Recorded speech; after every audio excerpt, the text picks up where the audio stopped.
Hey, it's Mega, aka the Art Messiah, here to save you from your art sins. Welcome back to another drawing tutorial. Today we're going to be covering how to draw the back. So if that is something that you struggled with and you need help just placing the different muscles and the muscle groups and just understanding what's going on back there, then you've come to the right video. Now, real quick, if you haven't seen my first video about how to draw the torso from the front and side, I highly encourage you to watch that first because it's going to cover some of the muscles in that side region that are going to be important to understand for this lesson coming up. So without further ado, let's go ahead and jump right into this one. Okay, so like usual, we're going to start off with a oval or circle, and this time we're going to kind of duplicate that circle in terms of length.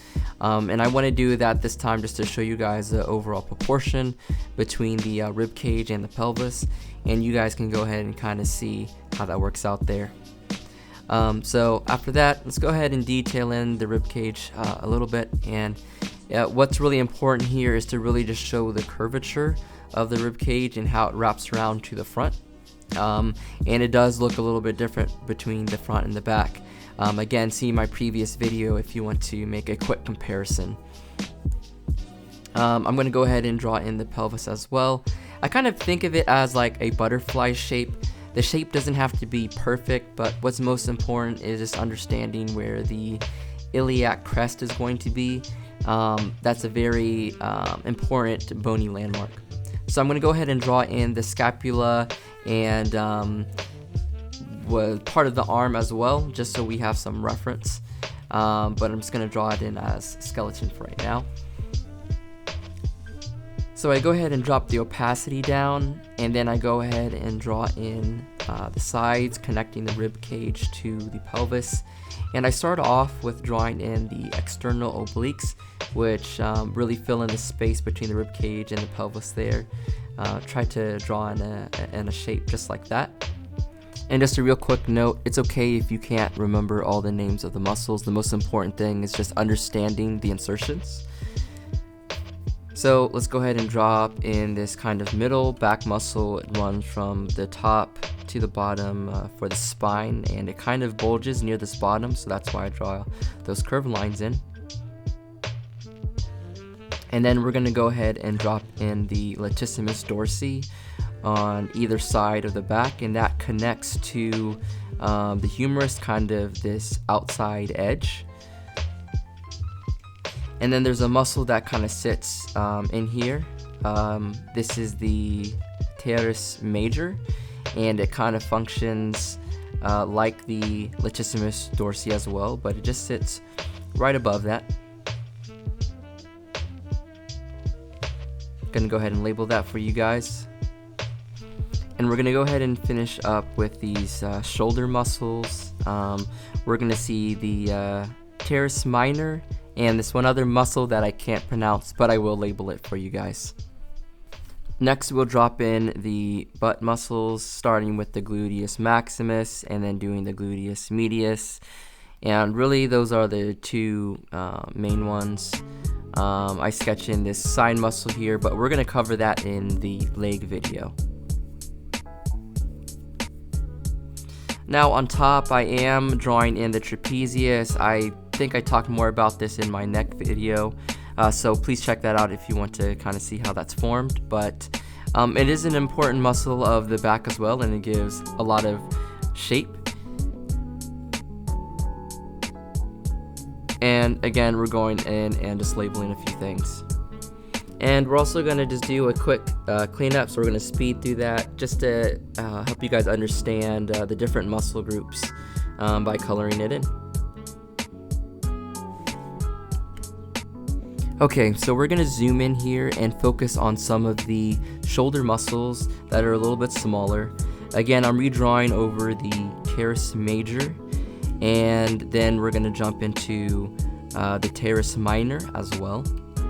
Making note that the teres major kind of overlaps the teres minor, and the teres minor inserts into the outside of the humerus and kind of the ball joint area. So we're going to draw in two other muscle groups here. and I'm going to get those labeled for you guys as well. But one thing I want to point out is notice this kind of bone that comes in and around to the back. And that bone is very important. It's basically the bone of the scapula. It's the same line, so just pay attention to that as well. And there we have it. So on top we have the supraspinatus, and in the middle we have the infraspinatus, and I'm going to go ahead and color that in. So with that, we've covered all the major muscles, the superficial muscles in the back, and we'll go ahead and close this section.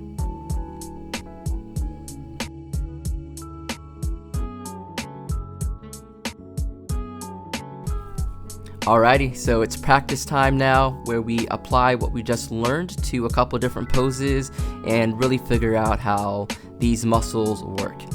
So again, you see me starting off with the 2 circles, and then I'm jumping in and drawing 2 lines on either side to represent the waist.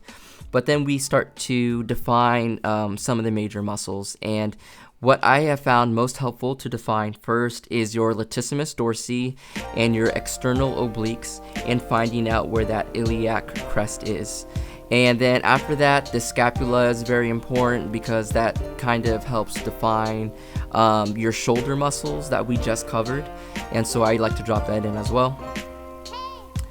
For this one, I decided to drop the opacity and draw over, so I'd have a cleaner final product where I can clearly see the muscles. So with this, I do want to remind you guys that you don't need to be perfect. The proportions don't need to be perfect. This kind of reminds me a little bit of gesture drawing, because we are more so focused on like the rhythm of how one muscle inserts into the other. So instead of getting too worried about like the size and shape of it, just try to get the insertions correct. Try to get the correct muscles in the right spot, and then as you keep on drawing and drawing, you're gonna get better and better with the appropriate sizing for these things. So let's go ahead and get started on that second pose. Again, start off with those circles. The pelvis is smaller than the rib cage. But the overall length of the torso is about 2 rib cages tall, so that can help a little bit with proportions. And again, I'm just quickly going in here and not making any lines perfect, but drawing in the muscles. And one tip I can give you right now is to try to allow those muscles to wrap around the form and the body. They're going to help you define those contours, and that's the great thing about drawing the muscles before you even start drawing the clothes on top of the figure or anything like that, because you can really define the shapes and forms pretty well. Okay, and as we jump into this last pose, I'm just going to say a couple final words. Again, what you guys have to do is do a lot of these drawings over and over and over again. I'm only doing 3 for this sample, but feel free to do more. Feel free to do as many as it takes to understand where all the muscles are placed. And don't make this a one-time thing. Keep on coming back to refresh these things, and after you have studied all the back muscles and labeled them, always just have that off to the side as reference that you can always come back to. Alright, well that's going to be all for today. Thank you guys so much for watching. Again, if you like this type of content, make sure to like and subscribe. And we're going to be coming back with more anatomy videos. I think we're going to move on to the legs next, and then the arms after that. So again, I just want to say a big thank you to you all for coming through. And make sure to catch me at my live streams on Wednesday. Sometimes I do surprise live streams other days, but that's my typical day. And with that, I hope you guys have a great rest of your day, and peace and love.